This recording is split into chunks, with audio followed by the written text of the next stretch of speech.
coming up on this episode of the Roundtable. It didn't stop at kind of, backyard weed. It's not stopping with, like hydroponic in the greenhouse, cartel weed. It's not stopping with, weed where the THC count is just like maxed out.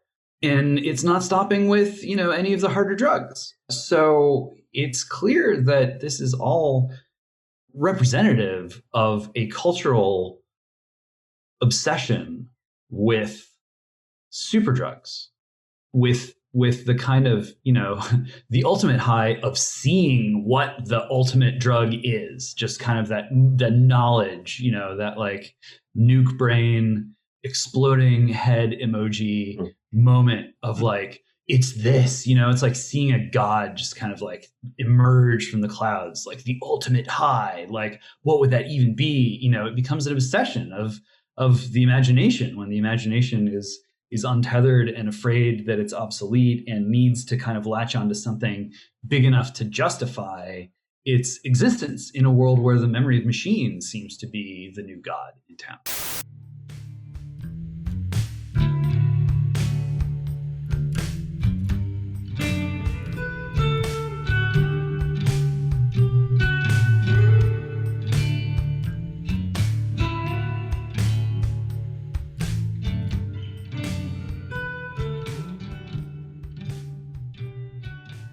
Hello, and welcome once again to the Roundtable, your weekly publishers and editors podcast here at The American Mind. I'm your host, Spencer Clavin, features editor of The American Mind, and I am joined today by editor James Poulos and managing editor Seth Barron. Feels like these days we have, there was kind of a couple slow news weeks, and now it seems there's an abundance of riches, lots of stuff to talk about. Our little pre-show confab is becoming sort of rifling through the best of the best and the worst of the worst, but we have chosen, as usual, only the choicest morsels for you, starting with the January 6th committee. When we are taping this, we are one day out from a massive televised broadcast of the committee's I don't know, I guess it's a hearing. Yeah, the primetime hearing, which they're calling it. It's an omnibus media package. They've tapped this guy, James Goldston, who was president of ABC News between 2014 and 2021 to produce this thing. It's being treated as if it is a, quote, blockbuster investigative special. That's from Axios. Here's the New York Post. The hearing, the first of several planned by the committee, will purportedly feature a mix of live in-person witnesses testifying about the events, as well as pre-recorded content. Goldston is reportedly attempting to capture a raw feel that will hook journalists with fresh material to cover, as well as members of the public watching at home. I liked the commentary of our social media guru, Nick Short, on this. He just posted a screenshot of the dictionary definition of show trial, which of course is a trial designed to influence public opinion or accomplish political ends rather than to get at the truth. I mean, even reading this write-up in the Post and some of these comments from the ABC guy, it is amazing to hear them talk about this as if it is like the American Idol finale or something. There's something just incredibly Black Mirror about it. If those of you that watched that show through will remember perhaps the episode in which people participate in a American Idol style show in order to determine whether they'll live or die. And that is sort of what this is starting to feel like. I mean, you guys who have listened to us for a while know how we reacted to January 6th itself, know that we, deplored the events, but also found and have continued to feel that this has become basically a Reichstag fire analog that's just being used to extreme degree to persecute political enemies. This seems like a really ratcheting up to the next level. I know that folks who are listening to us will probably have seen the televised hearing, or else will be able to shortly. But what do you guys think out ahead of this? What should we look for, and what should we be prepared for as the next phase of the January 6th extravaganza unfolds? What I'm looking forward to is, because I gather it's going to be both like high production value, Hollywood style documentary type footage. And then it's also going to be like congressional hearing, like the committee actually talking. If so, I think the juxtaposition between the glitzy high tech Hollywood produced footage with these decrepit souls up there trying to appear like with it, but always coming off as bumbling and dry and dusty. I think that will be kind of amusing. Look, this is what the Democrats have, I guess. This is what they are pushing this like all the way. This is what they've got to, just go with sedition, go with treason, and this whole thing is just about destroying Trump, destroying the Republicans, and one thing it's so funny because the way they talk about it, they're always like the deadly attacks. But the only person who was killed was a woman, an unarmed woman who was shot at point blank range by a cop. I mean, everyone else who died, like one person died of a drug overdose, one person had a stroke, one person had a heart attack. And the cop who died, like a day or two later, I mean, even the DC medical examiner was like, yeah, he died of natural causes. So, I mean, calling it deadly is one thing. I mean, I guess technically it was deadly, but it's not exactly like it was murderous. You know what I mean? In terms of the riot. Another thing somebody pointed out, it's like when they brought all the cops up to talk about how they were in a fight and how they had to like fight back against the protesters. Whoever told cops that they were never going to be involved in a riot? I mean, you think if you're a Capitol Police officer, presumably sometimes there's going to be demonstrations or protests or even riots. I mean, isn't that kind of part of the job? Anyway, not exact. I mean, look, we don't know what's going to be shown tomorrow night, but that's my approximation of what to expect. Yeah, it's pretty clear to me that the sitting Congress needs a Hail Mary of some kind in order to avoid some real pain in November, richly deserved and richly earned, of course. And this is an instance of the ruling class using the tools at its disposal to try to deliver. We saw the machine swing into motion for the Facebook hearings. It came and went. This is the danger of trying to use the swarm of information to govern a people, to control a society.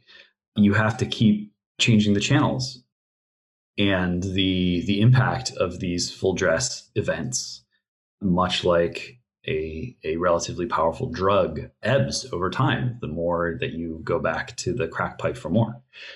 And so it's not clear sort of what kind of effect this is going to have, whether on Trump or the GOP or anyone else. I mean, as we frequently discuss, the changes inside the Republican Party, changes on the right, are continuing to unfold in ways that the other side does not understand very well and fears.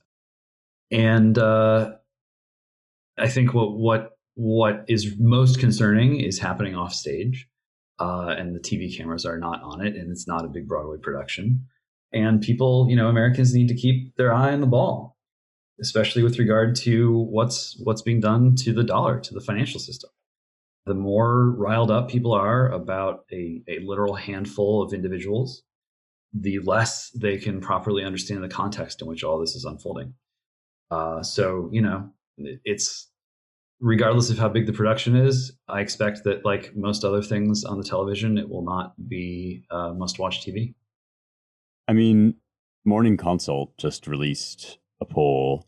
58% of those surveyed disapprove of Biden's performance, while 39% of respondents approved. That's the number that continues to plummet. It's down from 42% in Morning Consult's last poll. It's people are really feeling the pain of inflation, as we sort of knew they would. The end of the child tax credit has not been good for families, and it's become the most urgent, despite the regime's best effort, it has become the current thing. You can only invent new current things for people to be all in on for so long before some actual current things in the actual real world start to make themselves felt, especially if the leadership, so-called, has zero clue where to go or what to do. That this is like reality eventually does kind of come to bear on the electorate. And yeah, the only response that this regime has to reality is unreality, is more metaverse, more virtual reality, more drugs, more circuses, more bread. Like, this is kind of predictable. And even though it's an escalation, it just feels very much of a piece with, I have a hard time at this point distinguishing between like a Saturday Night Live sketch on which Hillary Clinton is imagined as a sort of rock star, would have been president, singing Leonard Cohen's Hallelujah, and an ABC, a glitzy produced show trial in which we, as Seth is saying, we kind of trot out these dinosaurs with nothing to say of any use and really no connection to the actual events they're describing. All they have is these kind of totemic utterances that, January 6th, and everybody just kind of hears in those two words whatever it is that they've decided to hear. And they're, as James is saying, they're sort of counting on doing that over and over again with kind of more and more out of touch, bizarro, media tools.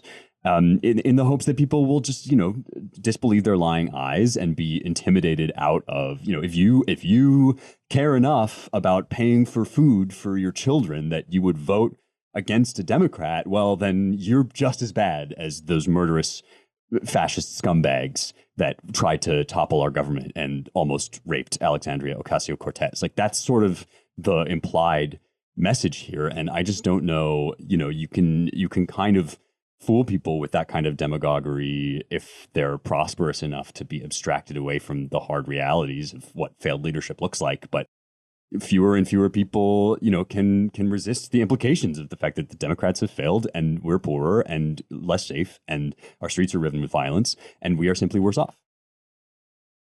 Well, it's funny because, I've been watching a little bit of these White House press conferences, and they keep insisting. The administration's official line is that the economy is doing better than it ever has before. Right. A sort of willful contradiction, like the 2 + 2 is whatever the party says it is. It's pretty amazing. Well, this was Jen Psaki's great strength, actually. People think that Psaki was sort of bad at her job, but she was actually good at her job as she understood it, which was to simply look people in the face and tell them that red was blue and black was white, and to do it with a certain degree of sneering contempt for those that would dare contradict her. And now they have this, woman who can barely string a sentence together. It's like she's actually not as good at that. And yeah, it just feels to me as if the set is fraying. And maybe I'm being optimistic, but these polls suggest to me that I'm not. I think this is really an act that is wearing painfully thin. Well, yeah, it's a race. They're in a race against time to hardwire a techno state into place that can rule people in a certain way, and to establish a quote unquote ethical framework, basically a new religion that provides ultimate meaning for the technical system. That seems to be the last their sort of last effort here. It's a strange time when groups that are so powerful are also so transparent in their weaknesses. And I think that that combination goes a lot of the way toward causing just sort of activating normies across America of a sort of rival rainbow coalition of populists and laborers and family men and women who are just it's uncanny, it's just a weird feeling seeing this thing sort of loom, like rise up into view and reveal itself. And it's clearly out of step with what has come before, not just what has come before over the past 30 years, but what has come before since the beginning. This is something altogether new. And I think it's just a big turnoff. I was trying to think about what we would call the sort of photo negative of the Rainbow Coalition, and all I could come up with was 50 Shades of Grey, which really doesn't quite do it justice. But that's still the Rainbow Coalition. Right, exactly. It's unfortunately you can't escape. Well, speaking of unreality, actually, this is a good segue to I think we can neatly connect this to another story that we wanted to talk about, which is the back and forth between Elon Musk and Twitter, which is still going on. We thought the deal was kind of locked into place, $44 billion. He's going to buy it. He's even going to be CEO. We were all sort of, looking expectantly to see if this was really going to come to pass. And now it seems like he's threatening to walk away because the company is refusing to give him information about its spam bot and fake accounts. It's an interesting point of contention. I guess Musk is trying to find out, how many accounts on Twitter when you log on and somebody makes a comment or likes or, followers or whatever, how many of those things are just fake? They're just made up. There's no real human being there. And how many of them are automated bots. Twitter consistently says that they have fewer than 5% of Twitter accounts are spam. And Musk tweeted that 20% or more are bogus. So this is obviously a huge discrepancy and they can't come to terms over it. It seems the Twitter stock is down 1.5%. Twitter shareholders filed a suit against Musk for deflating the price of the stock. And they've been that 1.5% drop is from Monday, but shares are down more than 20% in the last month. So it's obviously, a major point of contention. And the whole deal has created a lot of volatility over there. But I mean, what drove us to cover the story, I guess, or the reason James brought it to our attention at this juncture is specifically this issue of fakeness, right? The idea that actually a lot of this stuff is a construct. It's pay no attention to the man behind the curtain, but all these guys that are screaming at each other, half of them don't exist.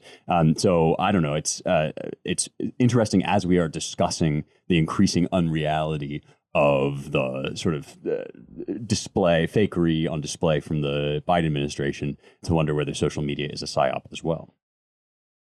Yeah, I mean, I'm confronting the same evidence that many other Americans are, that social media is kind of a lie. I mean, the premise of social media, that it works, that you can connect with people, that they're relevant to you, that it's not this kind of wilderness of mirrors, all those things are being undermined.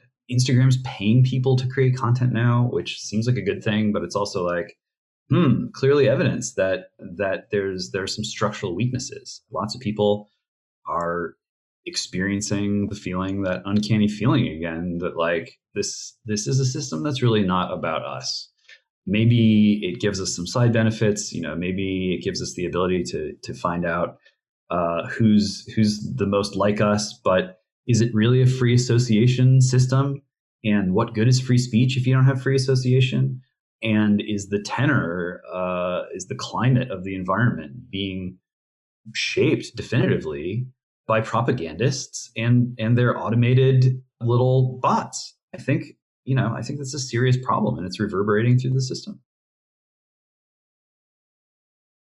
Right. I mean, we all kind of, ostensibly at least, we get excited about these systems, or we're enticed into them by that very selling proposition, that sales pitch that James just said, right? This sort of thing is going to let you, get connected. That wasn't Zuckerberg's advertisement for the metaverse, was that now you're going to be able to connect even more in this whole new way.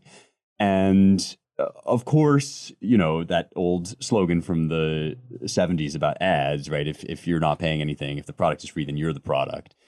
It now it looks ever more sinister. It seems like that sort of thing doesn't go too far. It's if you can't see the edges of the matrix, then you're in the matrix. And if you're in the matrix, then somebody is outside of the matrix doing the manipulating. If you are uploading your consciousness into a world of wonders and putting on the goggles and traveling through the new Farmville and petting little cute imaginary animals, somebody is outside of that system and is therefore, in control. Like, you are now pwned because you live in the world created by somebody else. And like, I guess one thing that this raises for me is, we saw we roll out the metaverse, everybody freaked out. We were also afraid that, Zuckerberg is going to kind of entomb us in this little bubble and then maniacally hold it up and for his own purposes. But to what extent has that already happened? I mean, you already have people talking and acting as if their kind of Americanized Twitter version of the war in Ukraine, for instance, is the reality, who have no possible way of conceiving even of other countries except as kind of tokens in this, like, never ending flow of data information that it's getting, pours over their feed every day. And like, so much of that is constructed for purposes outside of the ones we're told, and yeah, I guess I just feel as if, we're all kind of sitting around thinking, well, the metaverse, we're all going to upload our consciousness and we're going to forget about reality. And it's sort of like, we're already there, man. This like the metaverse already came and you're already in it.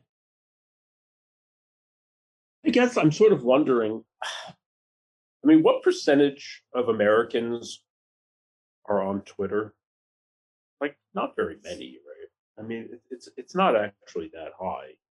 It's just it's strange to me to think that there's this whole social media system.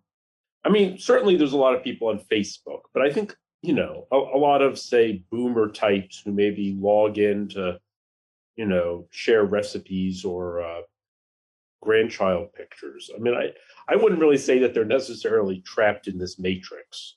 I think it's more like, these like sort of quote unquote media savvy. I mean, the funny thing about being media savvy is the more media savvy you are, probably the more likely it is that you're a complete like victim of this system. 100%. Yeah.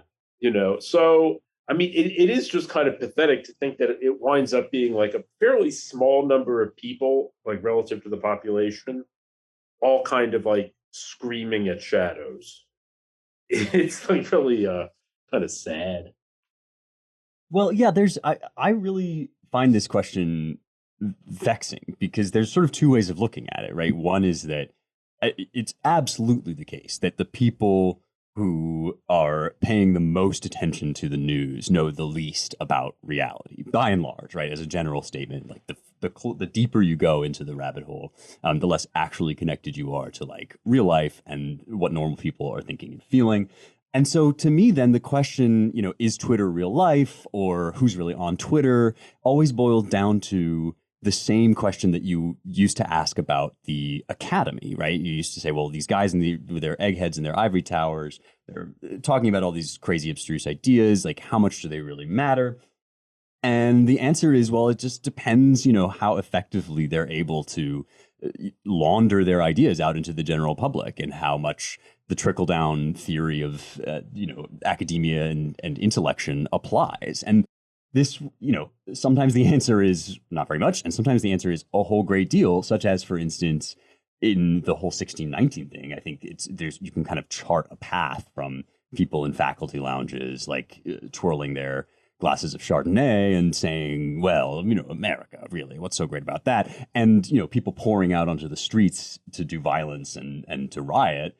And that seems to me more, it's less about like, is the entire world going to be captured in this nether region of unreality, and more about like, are normal people going to be forced to submit to the rule of folks that have absolutely no connection to just basic human sentiment or even intuition about what that might mean?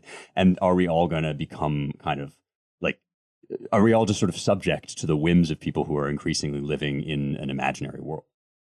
I mean, I guess I'd like to hear, James has written about this, and I hate to put him on the spot, but I'm just wondering, like, what he sees as the way ahead. Like, how do we reclaim humanity from this, from this shadow play? Well, this is the question. I mean, I think we've spent a very long time as a country in this kind of deal with the devil with our leadership class where they pursue technological development according to sort of totalized military imperatives. And the deal is that we let them do this because those technologies are then spun off into entertainment vehicles for the rest of us.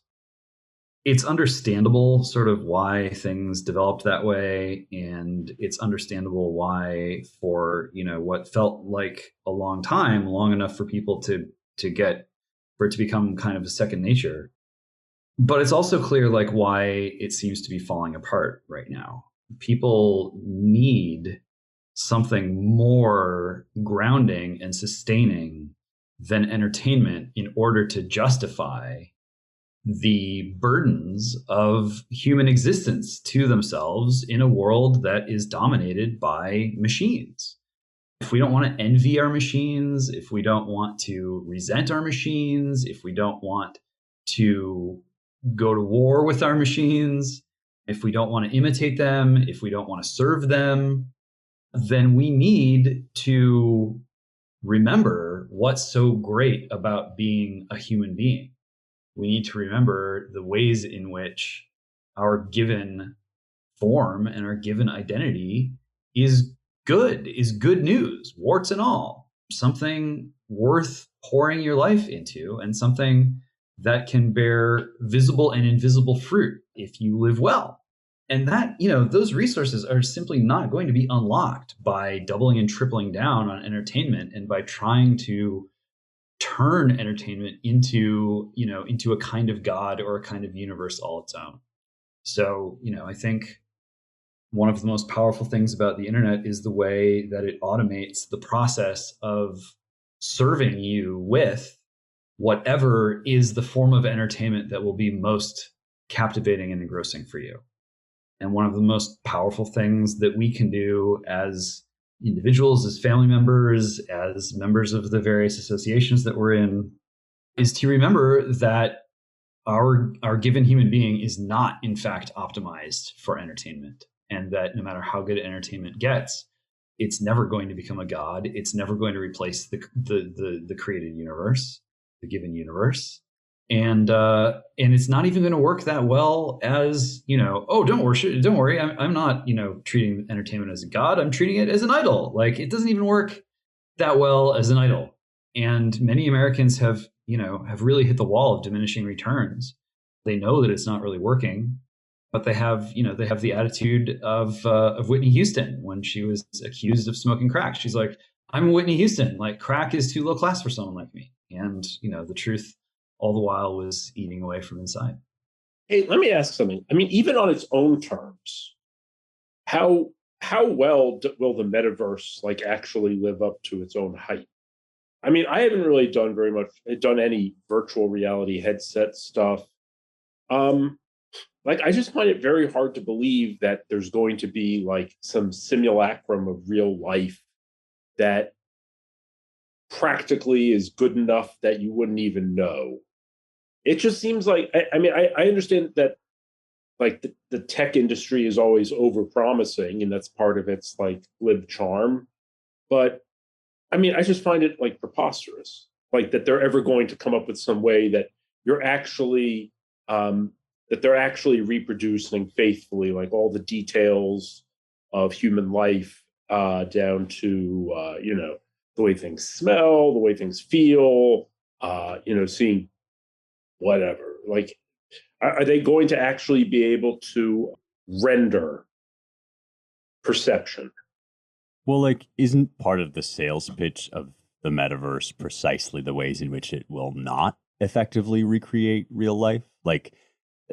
They sort of act as if what they're building for you is the Matrix, which is, Seth, what you're talking about, an experience that is indistinguishable from actual human life. And not to cite Matrix 2 or 3 or whatever, but that at a certain point it is sort of revealed that involved even, incorporating sickness and pain so that it would seem even more hyper realistic. And the point there is for you never to know that you're in it. But I think the point of the metaverse is actually somewhat different. The point of the metaverse is for you to know that you're in it and not care, because it's so much better than your regular experience. And like James is, I believe, I have faith that James is absolutely right. It never actually will be as meaningful or as rich as your actual experience, but meaning and richness come with all sorts of nasty complications and uncertainties and pain. And like, what if you could just do away with all of that? I mean, that's a plausible tech offering, at least in the form that it's been around since Faust, to say, well, you'll live in this world where everything's brightly colored and you can just constantly have some new object of excitement to play with. And all the other stuff, like the crumbling infrastructure and the inflation and whatever, like it won't matter so much, because you'll just kind of, be endlessly amused and entertained. Like I feel like the fact that it won't actually achieve the precision of real life is baked in as one of the selling points. Yeah, I think that's right. I mean, I think we make a mistake if we expect that the big selling point for this parallel universe is that it will be just like the one people are trying to escape so intently. I've been thinking a lot about like prescription drugs and like what it is about prescription drugs that gets people addicted to them or dependent on them or interested in sacrificing the richness and dimensionality of the everyday life well lived in exchange for, a sort of phenomenon or an experience that is hard to describe. I would assume, especially, if you haven't like smoked the crack or shot the heroin or whatever, like it's a little elusive, like what is this feeling that people want? This feeling of being sort of captive, just grinding their way through an experience where, the noise or the texture of the outside world is really like shoved aside, and they are taken into this. We were talking about the sensory deprivation tank in the pre-show. It's almost as if people are willing to, heighten what is notionally a kind of pharmacological pleasure to a point of displeasure, to a point of perhaps even pain, just in order to like block out so much of given life. And, this is a country where a lot of people use drugs, legal and illegal, grown out of the ground or grown out of the lab, whatever gets you through the night, as John Lennon and Elton John sang. That's a long way from Imagine, and as it turns out, that phrase is one that John Lennon got from the TV. He was watching some preacher on like late night TV or something, and the preacher used that phrase. I'm not sure what the context was. And he was like, I should put that in a song, and he did. And Elton John was like, this is going to number one. And Lennon said, I don't believe you. And they made a bet, and it did. And so they played together, played the song Madison Square Garden, and it was his last highest chart topping song. All of which goes to show, to me at least, that Americans have adopted this attitude of whatever gets you through the night, whatever gets you through the day. And what that creates, what that enables and protects and reinforces, even when it turns against us, is a market for drugs, where drugs of every description are available, where the system optimizes to deliver you just the exact kind of high or the exact kind of addiction that is most likely to lock you in. And in that sense, what the market for drugs in a culture like ours does is very similar to what the internet is doing to us. And it's not surprising to see those two sets of practices converge. And, people use many things in America as drugs, the internet very much included. And, when I do get really worried about what it is that might make us accept the kind of automated regime that is being prepared for us, it's this, what is it that is going to cause Americans to say, this isn't us, this feels weird, we don't like it, we don't like where it's going. All of our sort of, the red flags are flying, the alarms are twirling, the sirens are going off. But you know what? It's going to get me through the day. And it's going to understand what it's going to know how to make me feel good enough to make it through the day, to make it through the week. And on that basis alone, they might go for it. I still think, there's much room for hope, and that your soul really has to be pretty damaged to take the addict's path consciously. And as these tensions are heightened, it's more and more going to be a conscious act. But there's, the society is splitting between people who are ready to make that choice and people who will never make that choice, and it's going to be increasingly difficult for those two different groups to talk to each other and understand what they're saying.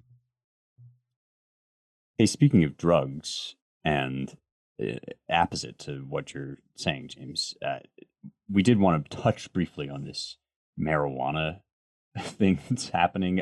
States that have legalized marijuana are now starting to realize that actually maybe cannabis, especially high potency cannabis, might have some adverse effects. They're looking into, capping the concentration of marijuana concentrates, I guess. And I learned 2 new words today, and all of the Utes out there can make fun of me for not previously having known about wax and shatter, which are high THC marijuana concentrates.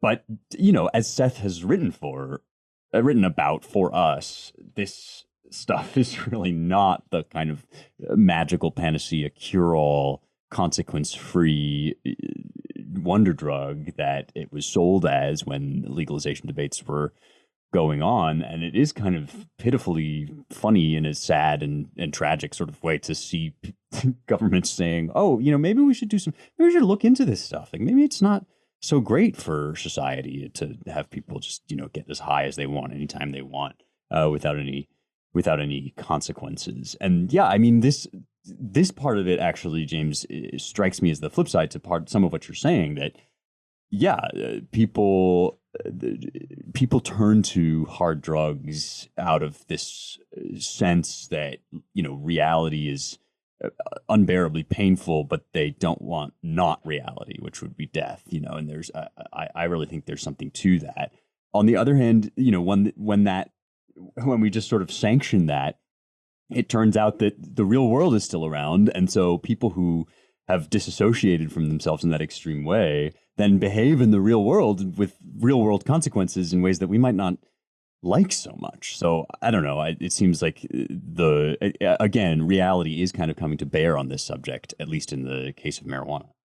Well, what's amazing about this question is that for decades, since the 70s, the marijuana advocacy industry has been very well funded, including from George Soros. Okay. He's the one who put millions and millions of dollars behind the Drug Policy Institute and Normal and all that stuff to promote the idea that marijuana is a safe and harmless medicine, essentially.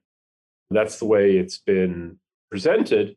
And there's really been nobody on the other side, partially because they've done such an effective job of mocking anyone who suggested otherwise as a hopeless square, or as some kind of reefer madness style hysteric and probably racist.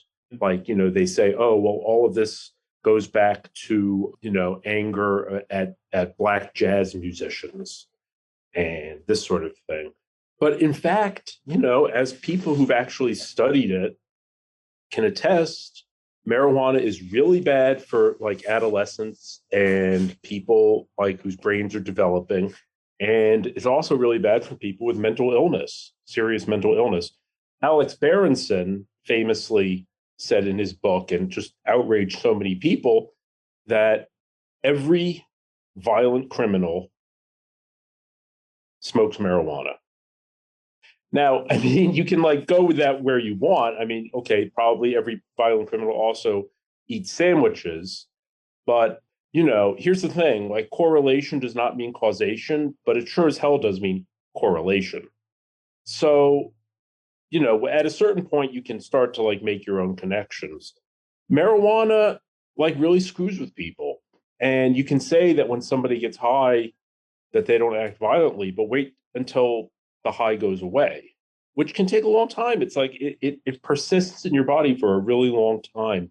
Yeah. So, for instance, in the last couple of years, we've seen, after years of seeing the traffic deaths per mile rate decline, it's started to rise again significantly. I think it's up 25%, somewhat matching the homicide rate. And I would suspect this has got to be partially due to people driving on marijuana, because there's also no way to check. There's really no way to test to see if someone's impaired for that. Yeah, it's a dangerous thing. We've got people smoking very high potency marijuana, and now that it's legal, I mean, it's essentially smiled upon. I mean, that's the funny thing. It's like it used to be kind of like you could smirk and joke about like marijuana, and there was something kind of cool about it. But now that it's legal, like I said in my piece, it's like it's about as cool as eating, like, I don't know, a box of donuts. Like, in terms, because if it's legal, well, then what's so there's nothing counterculture about it.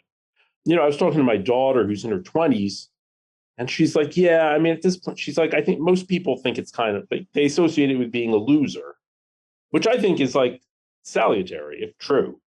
I know I'm going on my little rant here. I just want to add one more thing. For years, they've been saying like marijuana is this amazing medicine. Okay, it can cure, it can treat multiple sclerosis, insomnia, anxiety, cancer, like the nausea from cancer, so many AIDS. It can cure so many things.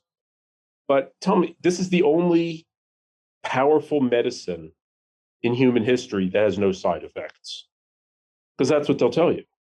But every other drug, of course, has any drug that does anything has side effects. I mean, that's the whole point, right? Like the poison is the dose. So there's just a lot of myths and propaganda. Marijuana has never been tested in any kind of clinical way as like a treatment for anything, which is why it can't actually be prescribed. It's just like off-labeled in states that have medical marijuana. Anyway, that's my take. The point about I guess my take here is pretty simple, which is, the environment in which drugs have been increasingly legalized is one where, this isn't just like a slippery slope argument, although there is evidence that the slopes are quite slippery, especially for people who, have certain predilections, or who are struggling in some way, or who, life goes on and they're getting older and they're becoming sort of isolated and alienated, and they're watching their communities fall apart, and, why bother?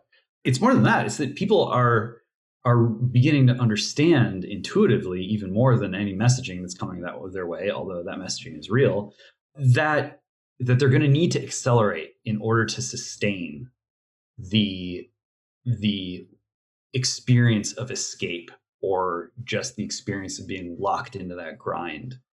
And there's no like limiting principle. There's no really just like circumstantial evidence that's like, well, here's a sort of boundary beyond which we definitely wouldn't want people to be devoting their lives to the consumption of this substance.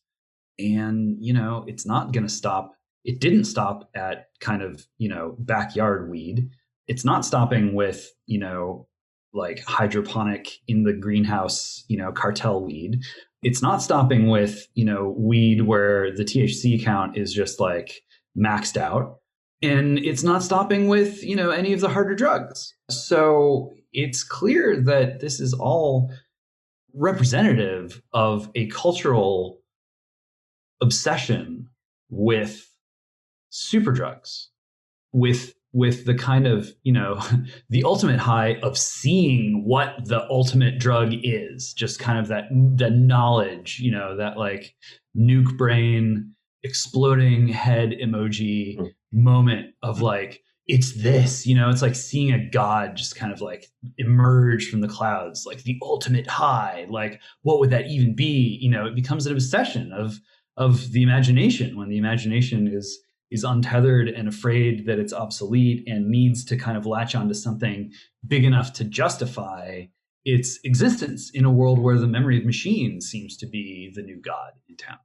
And, who wouldn't find all this very troubling? I mean, whether you are going to go back to episode 1 of the American Mind podcast and talk about Logan's Run, sort of like the light starts beeping on people's hands and they float up in euphoria to be zapped by, the ultimate bug zapper at the top of their stadium, or whether, you want to get to this by other means. I mean, you can, many different sort of traditions of wisdom all point in the direction of, causing us to take a moment to pause and say, why is it that we seem hell-bent on ushering in a sort of end of days experience where at last we've created something powerful enough and overawing enough that there's nothing left for us to do but just kind of fall on our knees, worship it. And this is happening with drugs too, I think. Yeah, I think that's right. There's this kind of, there's this God-shaped hole in the American soul, and you can fill it up with pot smoke or with whatever they can engineer. But you're right. There's essentially this like Bhaktic devotional need that we all have. That's unsatisfied. Yeah, you're right. Yeah, that's well said. We've got one more item to talk about here that we just have to address, and that is this guy, Nicholas Roski, I think is how you say it, who was apprehended near Brett Kavanaugh's home, the Supreme Court justice, picked up by the Montgomery County Police Department, 1:50 in the morning, almost 2 a.m., dressed in black clothing, carrying a backpack and a suitcase, spotted getting out of a cab in front of Kavanaugh's home, got picked up and turned out to have a veritable arsenal. He had, a host of burglary tools. He had a tactical knife, pepper spray, zip ties, and a Glock 17 pistol with 2 magazines and ammunitions, plus a tactical police vest. So, I mean, this is obviously somebody with a real intent to harm and probably to kidnap and then kill Kavanaugh. He told the marshals that this was about Kavanaugh's obviously participation in the Dobbs leak, but also loosening. He seemed to think that Kavanaugh wants to loosen gun restrictions. Told an operator on 911 that he was having suicidal thoughts, had a firearm, wanted to kill Kavanaugh. And the real kicker for me, at least, especially in the context of this conversation and some of the other conversations we've had about mass shooting, is that he told the prosecutors, or he may have told the police, that he expected killing Kavanaugh to, quote, give his life purpose, end quote. So, there's a lot of angles we can talk about here. We can, of course, talk about the fact that this was potentially one very real intention of the leaker to at least create a situation in which the conservative justices felt fear for their safety if they move forward with their decision. We can talk about the fact that this guy thinks he's going to find purpose in his life by killing Brett Kavanaugh, which again does sort of suggest that some of the things James and Seth have been saying about the God-shaped hole in the American heart, casting about for something to give it shape, casting for a political cause that will give it shape. These things are true, and they have real-life consequences, as, of course, does leaking a Supreme Court decision. I mean, I've always kind of wondered, it always seemed amazing to me that people don't try to kill Supreme Court justices. Because in a way, you could have a much more immediate effect on policy and, politics, I guess, by doing that, even than by killing a president. Assuming that the right party is in charge, then, they could just, if you were to wipe out half the Supreme Court, and we talk about packing the court, right? I mean, don't give them any ideas. No, I'm really not meaning it in that sense. No, you're totally. I've always just wondered, it always seemed weird that people that it hasn't really happened very much. I mean, who knows what's happened, behind the scenes in terms of potential threats, but I mean, God forbid. But look, I mean, I expect that, as violence appears to be increasing in America, it makes sense, and the political tensions ramp up, I would expect that we would see more political violence in America, which is, horrible. But I wonder, how did this guy drive? Because he's from California. Did he drive across the country? How did he get a pistol? He was spotted getting out of a cab, Right. but we don't know how he got across the country. No, I don't. I don't. Yes. Rather, Like, I mean, I wonder if it turns out if he got on a plane with a gun, or unless he took a bus or a train or something. It's kind of weird. Yeah, what is there to say? I mean, assassinations used to be pretty commonplace in America, and what seemed to calm that down was a combination of, mental collapse among a certain set of the population, probably both on the countercultural side and the establishment side. A life of crime is taxing. And, James Ellroy wrote 3 novels about that sort of the assassination era in America in the 60s and 70s. And it's a sprawling narrative with, good guys and bad guys spread all over the place, and some of them in the government, adjacent to the government, some of them, on their own. And for all of them, it's very taxing. The travel is a lot. The inevitable, like, drug and alcohol abuse is a lot. Like, killing people is not something that is easy, even for most criminals, to just kind of like take in stride. It wears you down. And the other part of it is just, the strengthening of American institutions. The 80s weren't perfect, but they were a hell of a lot better than the 70s. And there was a vitality, yes, despite the consumerism, yes, despite the, threat of nuclear Armageddon, like, yes, despite the epidemic of latchkey kids, the list goes on, serial killers, whatever. It wasn't perfect, but there was a real dominant consensus among Americans as to the goodness of their country and the authority of their institutions. That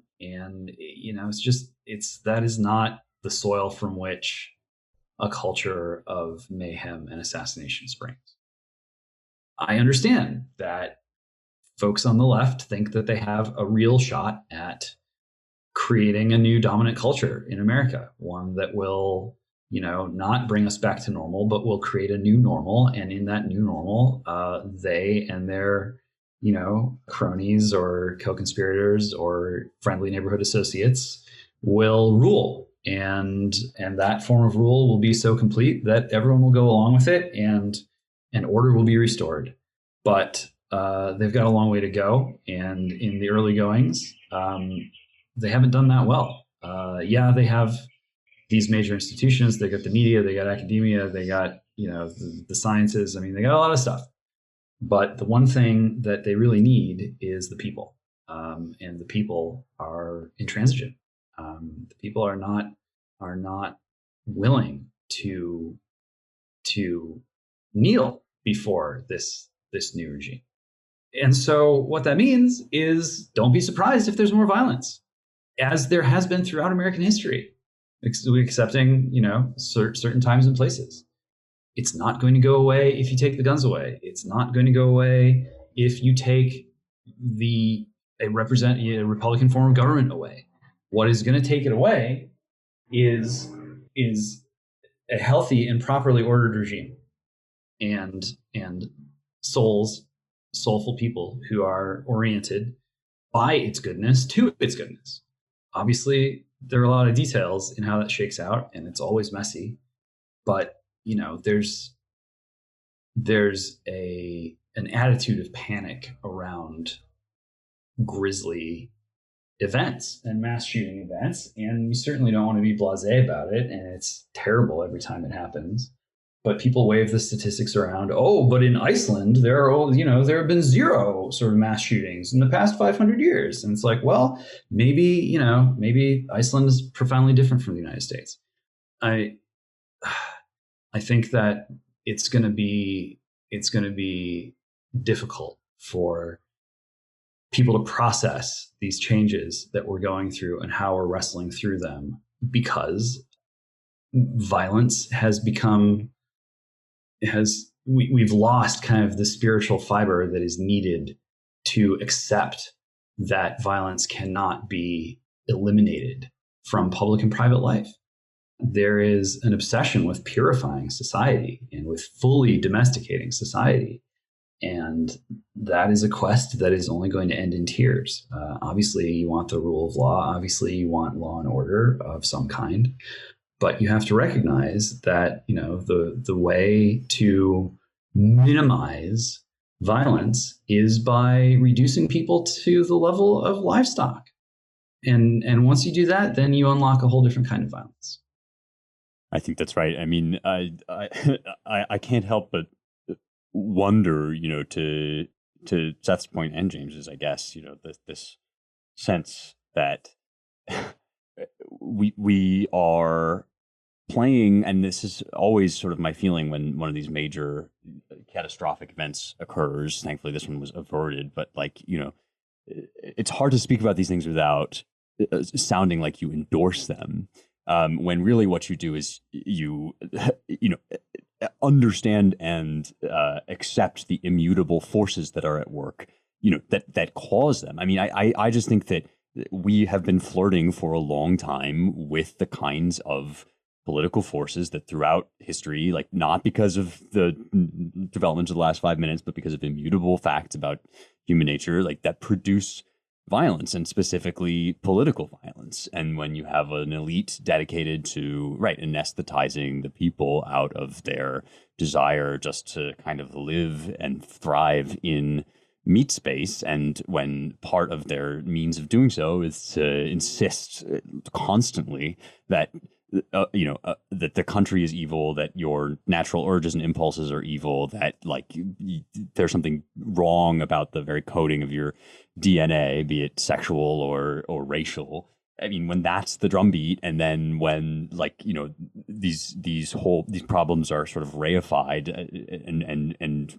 and placed into these political questions, is Roe v. Wade going to get overturned? What are you going to have? You're going to have increasingly unhinged people doing increasingly unhinged things. And there are ways to stop it, but they're not repealing the First or Second Amendments. That's it for us this week. We covered a lot of ground. As always, great to have you with us. Thank you for listening to the Roundtable. If you want to learn more, visit our websites at AmericanMind.org, Claremont.org, ClaremontReviewOfBooks.com, and our DC-based Center for the American Way of Life at dc.claremont.org. We talked about a lot of stuff that is also explored on the site. So particularly a plug today to go read some of the stuff up at the American Mind itself. You will love it. If for some reason you're listening to us and you haven't already checked out our website, go do so. And please donate to support the show at claremont.org/donate. We rely on listeners like you. Don't forget to rate, review, share, and subscribe on Apple Podcasts or wherever you get your podcasts, especially if it's a 5-star review. If you have criticisms, please keep them to yourself. Thanks, everyone. Talk to you next week.